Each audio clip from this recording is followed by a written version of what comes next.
বিএনপির মনোনীত প্রার্থী জনাব আলহাজ সরোয়ার আলমগীর ভাইয়ের ধানের শীষের সমর্থনে আয়োজিত আজকের এই উঠান বৈঠকে উপস্থিত বাংলাদেশ জাতীয়তাবাদী দলের সকল পর্যায়ের নেতা কর্মী সমর্থকবৃন্দ, অত্র এলাকার মুরব্বিয়ান, আমার সামনে উপবিষ্ট আমার মা ও বোনেরা, আলহাজ সরোয়ার আলমগীর ভাইয়ের পক্ষ থেকে এবং আমার ব্যক্তিগত পক্ষ থেকে আপনাদের সবাইকে জানাই সালাম এবং নির্বাচনী শুভেচ্ছা। প্রিয় উপস্থিতি, এটা যদিও বা ভোট চাওয়ার একটা অনুষ্ঠান, আমি আপনাদের কাছে ভোট চাইবো না। কেন চাইবো না? আমাদের এই সমাজে 185 পরিবার আছে। জান্নাতি বলেন, পলাতক বলেন, সব মিলিয়ে 5 পরিবার, বাকি 180 পরিবার হচ্ছে বিএনপি। আপনারা যারা সামনে বসে আছেন, আপনারা প্রত্যেকেই খালেদা জিয়া, আপনারা প্রত্যেকেই ধানের শীষের মালিক। মালিকের কাছে আমরা ভোট চাইবো কেন? আপনাদের দায়িত্ব হচ্ছে আগামী 12 তারিখ স্বতঃস্ফূর্তভাবে কেন্দ্রে গিয়ে আপনাদের মার্কায় ভোট দিয়ে হাসি মুখে বাড়িতে ফিরে আসবেন। ঠিক আছে? তাহলে ভোট যদি না চাই, আপনাদের কাছে কেন আসছি? আমরা আসছি জাস্ট শুভেচ্ছা বিনিময় করার জন্য। শুভেচ্ছা বিনিময় কেন করব?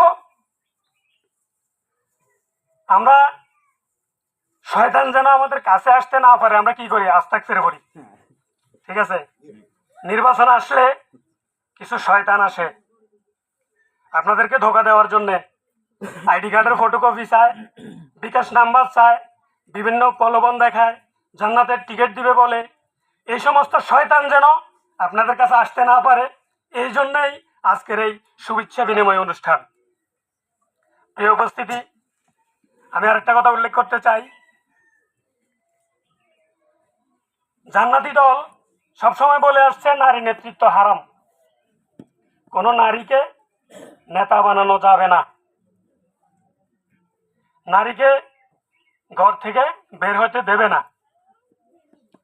এখন ভোটের আগে আগে আমরা দেখতেছি তাদের একটা গ্রুপ গ্রামের একেবারে সবার বাড়িতে বাড়িতে যাচ্ছে, অমুক মার্কায় ভোট দিয়েন, ভোট চাইতে যাচ্ছে। এরাই আবার এর আগে বলছে কিস্তিওয়ালার দোষ, কিস্তিওয়ালা নাকি মহিলাদেরকে ঘর থেকে বের করতেছে, ইমান হারা করতেছে। এখন এরা কি করতেছে? যারা বলে নারী নেতৃত্ব হারাম, তারাই তো তাদের মা বোনদেরকে রাস্তায় নামিয়ে দিয়েছে। শুধু শুধু কিস্তিওয়ালার দোষ দিয়ে কি লাভ? তারা কিস্তিওয়ালার চাই তো নিকৃষ্ট, তাদের মা বোন কিস্তি ব্যাংকে চাকরি করে। তারা কিস্তিওয়ালা তো তাদের সাথে ভালো আছে। কিস্তিওয়ালা সুদকে সুদ বলে, এরা নির্দিষ্ট একটা মার্কাকে বলে জান্নাতের টিকিট। এরা তো সত্যকে সত্য বলে না। সুতরাং আমরা কেউ তাদের পাতানো ফাঁদে পা দেব না। প্রিয় উপস্থিতি, আমাদের বিএনপির চেয়ারম্যান জনাব তারেক রহমান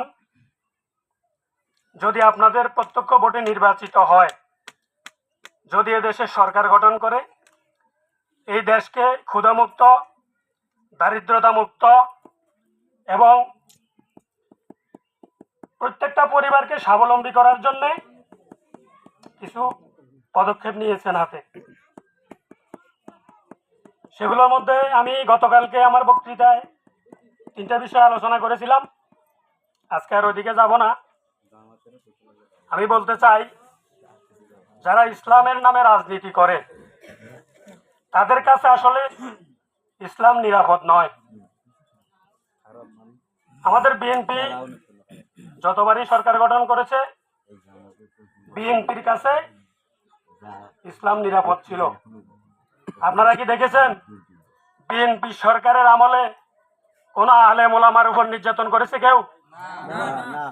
কোন আলেম ওলামাকে মিথ্যা মামলা দিয়েছে, জেলে পাঠিয়েছে? তাহলে আমাদের কাছে, বিএনপির কাছে হচ্ছে ইসলাম সবসময় নিরাপদ। ইতিমধ্যে দেশনায়ক তারেক রহমান একটি ঘোষণা দিয়েছেন, আমাদের বাংলাদেশে যত মসজিদ আছে প্রত্যেক মসজিদের ইমাম সাহেব এবং মুয়াজ্জিন সাহেবকে প্রতি মাসে নির্দিষ্ট একটা সম্মানী দেবেন। এটা সারা বাংলাদেশের প্রত্যেক মসজিদে। কারণ ইমাম সাহেব আর মুয়াজ্জিন সাহেবের বেতন কিন্তু খুব বেশি নয়। আমরা সমাজবাসী যা দেই তা দিয়ে তাদের সংসার ভালোভাবে চলে না। এই জন্যে দেশনায়ক তারেক রহমান ঘোষণা দিয়েছেন, যদি আমরা সরকার গঠন করি প্রত্যেক ইমাম এবং মুয়াজ্জিন সাহেবকে প্রতি মাসে নির্দিষ্ট একটা সম্মানী দেবেন এবং প্রতি ঈদে একটা করে বোনাস দিবেন। তাহলে বিএনপি তো ইসলামের পক্ষে দল, বিএনপির হাতে তো ইসলাম নিরাপদ। এই উপস্থিতি, সময় যেহেতু স্বল্প, আমি আর বক্তব্য দীর্ঘায়িত করব না। আপনাদের কাছে আমি ভোটও চাইব না। আপনারা 12 তারিখ কেন্দ্রে যাবেন, আপনাদের পছন্দের মার্কায় ভোট দিবেন। ধন্যবাদ সকলকে। বাংলাদেশ জিন্দাবাদ, বাংলাদেশ জাতীয়তাবাদী দল জিন্দাবাদ। সবাইকে ধন্যবাদ। আসসালামু আলাইকুম রহমতুল্লাহ।